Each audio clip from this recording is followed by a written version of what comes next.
My name is Kristen King, and this is my final EdTech Portfolio video by me. My journey with the EdTech program began when I was student teaching during my undergraduate program at Austin Peay State University in Clarksville, Tennessee. I was getting my degree in middle school education with a specialization in science. During my final placement with student teaching, I was placed in a 5th grade science classroom with a remarkable teacher who always strived to implement technology as much as possible.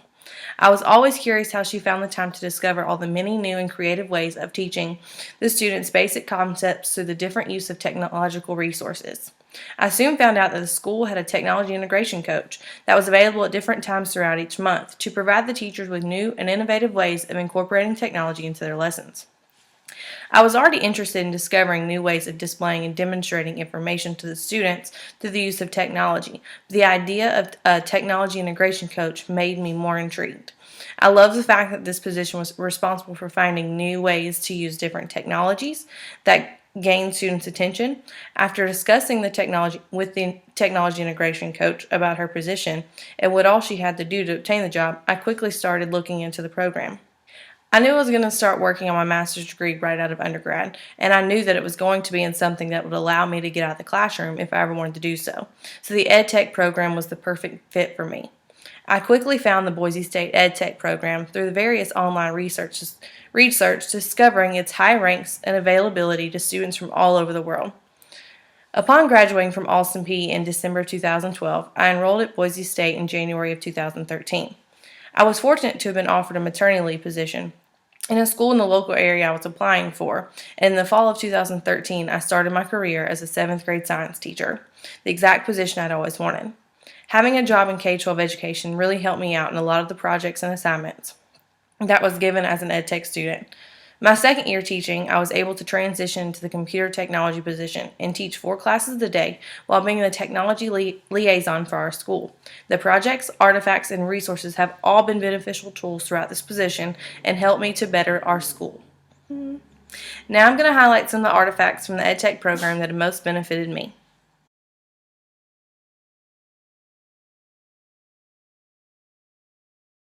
The first artifact I have is from EdTech 501, my school technology evaluation overview. This artifact was one of the first assignments that I completed as an EdTech student. I was excited to actually start discovering different aspects of technology within the school that I would soon be teaching in. The information for the evaluation first comes from the Maturity Benchmark Survey. The information for the survey is ranked among emergent, island, integrated, and intelligent. Intelligent is the highest ranking, representing full integration and high intelligence level of all involved in the use of technology. Emergent is the lowest ranking on the technology integration evaluation, representing minimal integration strategies being implemented by the school. I conducted the survey and the evaluation at the school that I currently teach at, Cheatham Middle School. The majority of the rankings on this survey put CMS at an islands or emergent level, demonstrating that there's a lot of room to grow and advance in our use and implementation of technology. The summary of the evaluation was conducted presents a better breakdown of each category, giving details as to why it is ranked at the level that it is. The administrative portion of this survey all ranked in emergent levels besides one area. The structure of the administration had not been consistent in several years when this evaluation was first conducted. The curriculum side of the evaluation did put CMS at an integrated level, as technology is blended into a lot of the classrooms. Support, connectivity, and innovations are all primarily on the islands level, as our technology department at the district level had not yet discovered ways to properly prioritize its efforts in implementing and supporting the right technology in classroom teachers. When I first conducted this survey evaluation, as a school we were not making gains in the technology department, partly due to the lack of structure from where the administration had not been consistent.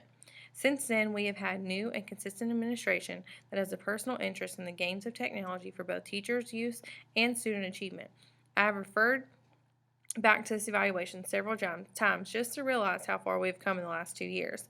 My work through the Boise State program has helped to push the technology implementation forward, as I've been able to provide teachers with resources and support with the use of technological equipment that we already have. Next artifact is from EdTech 502. During EdTech 502, we created an abundance of web pages that have done nothing but assist me in my teachings and being able to provide additional resources to teachers in other classrooms. These websites are listed below. The particular artifact that I am most proud of is the Mobile Quest or M-Learning activity. It is a web page created for different platforms, smartphones, tablets, and computers. The code is designed to adjust the format of the page for the smaller views. The web page was written with HTML and CSS on Adobe's Dreamweaver, which this was the first time I had ever used HTML, and it turned out to be easier than I had expected.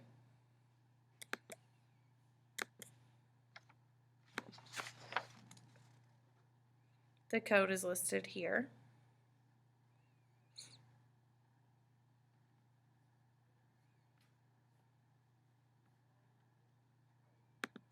The M-Learning page is an activity that is designed to allow the learner to be mobile while still having access to information that is needed. For this particular activity, the class is going on an educational field trip to a local farm where they will be partaking in several different activities. The M-Learning page gives students instructions on what they should do before, during, and after the trip. The web page is designed to be able to view on any device, no matter the size. Students shouldn't have any problem in participating in the activities, as most middle schoolers these days all have smartphones. This web page was a great start to many resources that I have been able to create for my teachers at Cheatham Middle School. I am able to provide teachers with activities that they might not think is possible with the technology integration that they are used to. This is one of the most in-depth instructionally planned out lessons that I have ever created. The document begins with a table of contents, breaking up the contents into 4 different parts. The document begins with a reflection of what I thought. Let's do this again. During EdTech, this next artifact is from EdTech 503, Instructional Design. During EdTech 503, I created an instructional design project on the integrating of close reading strategies in informational text. This is one of the most in-depth instructionally planned out lessons that I have ever created. The document begins with a table of contents, breaking the content up into 8 different parts.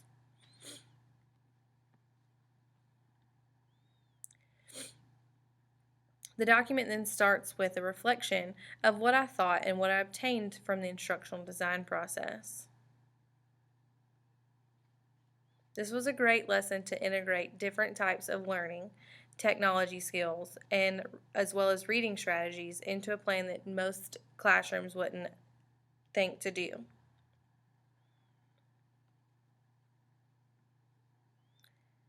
The different parts flow through the entire process of the instruction.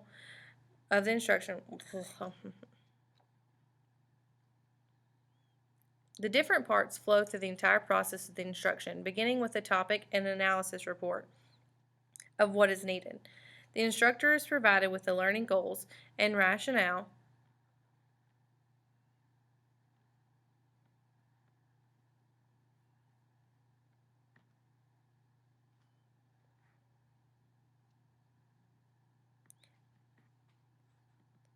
The different parts flow through the entire process of the instruction, beginning with the topic and the analysis report of what is needed. The instructor is provided with the learning goals and the rationale for the learning. The need for the learning is analyzed in the analysis report, where information was gathered through a survey taken by students. Students took a survey asking them what types of reading material they enjoyed, how often they read textbooks, and what were their complete assignments while doing textbooks. Certain questions were analyzed and displayed on this given chart.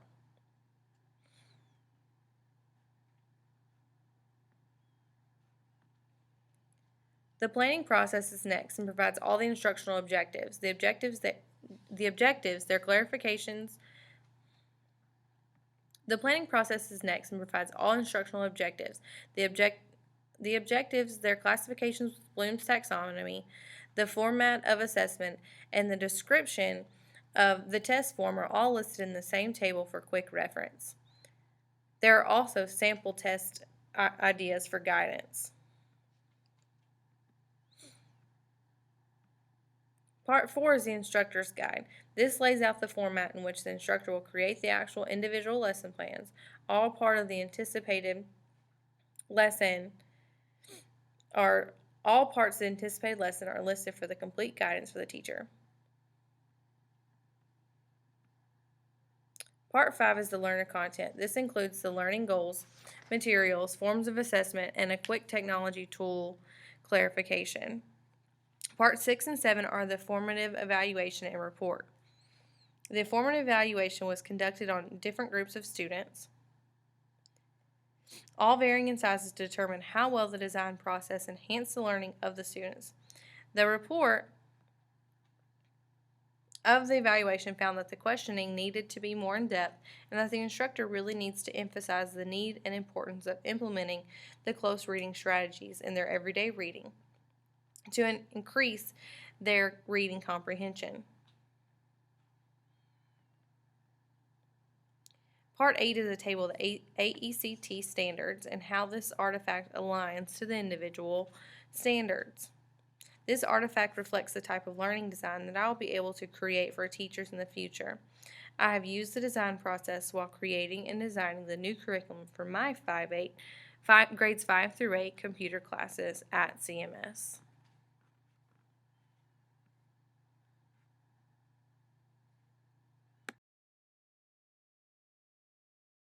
The learning through observation of others, including their behaviors, attitudes, and outcomes.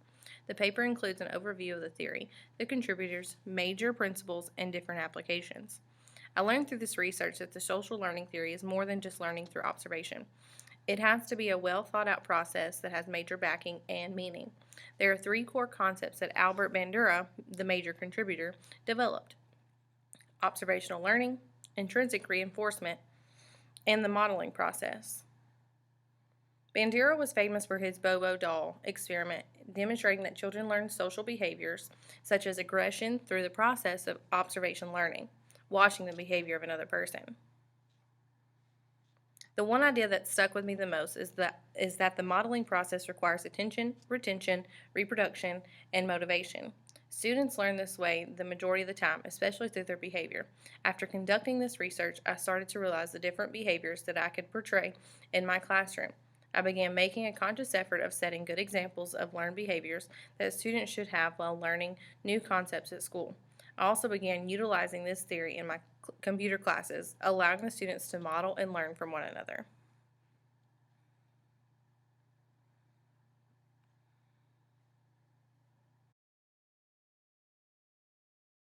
During EdTech 505, I learned all the processes necessary to complete a thorough evaluation of a program or project.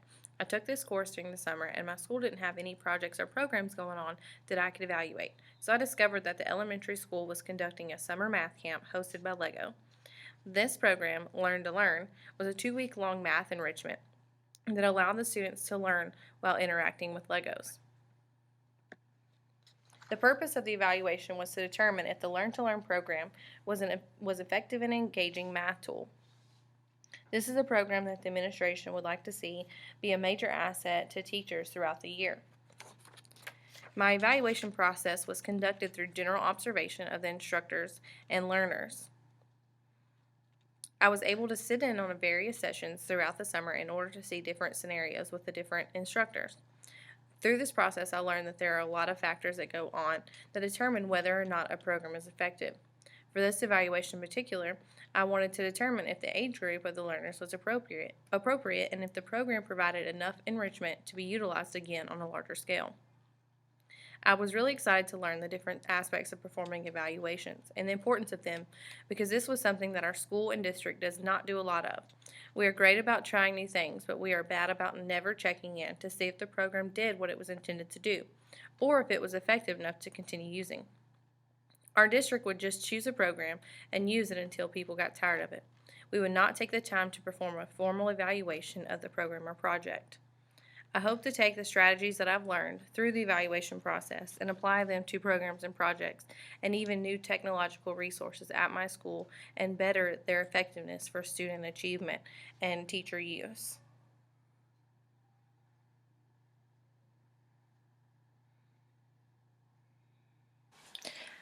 The past 3 years, I acquired endless amounts of information about educational technology. I've learned how to create resources that are beneficial to both students and teachers, resources that reflect the 21st century learning environment that is suitable for today's students. I've discovered how to use different technologies and resources to their full potential and adequately implement them into the K-12 classroom. When using different resources, I now know through research that certain learning behaviors work best with technological resources and should be presented in a certain learning environment. I have the skills necessary to lead my school through its technology integration process. I can provide any training that is needed for new programs and technological resources. I have already proven this by leading my teachers through the training process of a new student information system that was introduced to our district this school year. I have acquired the skills necessary to manage teachers' levels of technology integration by ensuring that all teachers are provided with the resources they need and are reflecting their use of the said technology. I've also learned how to ensure that myself and my fellow teachers are making ethical, sound decisions when it comes to the use of technology and internet-based resources. Upon completion of the EdTech program, I want to demonstrate to the district that I currently work for the importance of having an instructional technology coach available for all teachers. We are currently only provided with one individual that manages all 13 schools and only performs large group trainings. I want teachers to feel confident in their understanding of the technology that they are provided with and also be introduced to countless resources that will increase student achievement in their classrooms. I have developed a passion for the increase of the use of technology in the classroom, and I want to make the change happen for our entire district. All students should be provided with an exceptional learning and should never have to settle with anything less. Technology plays a big role in increasing student engagement and learning, and I want to make sure every student has what they need.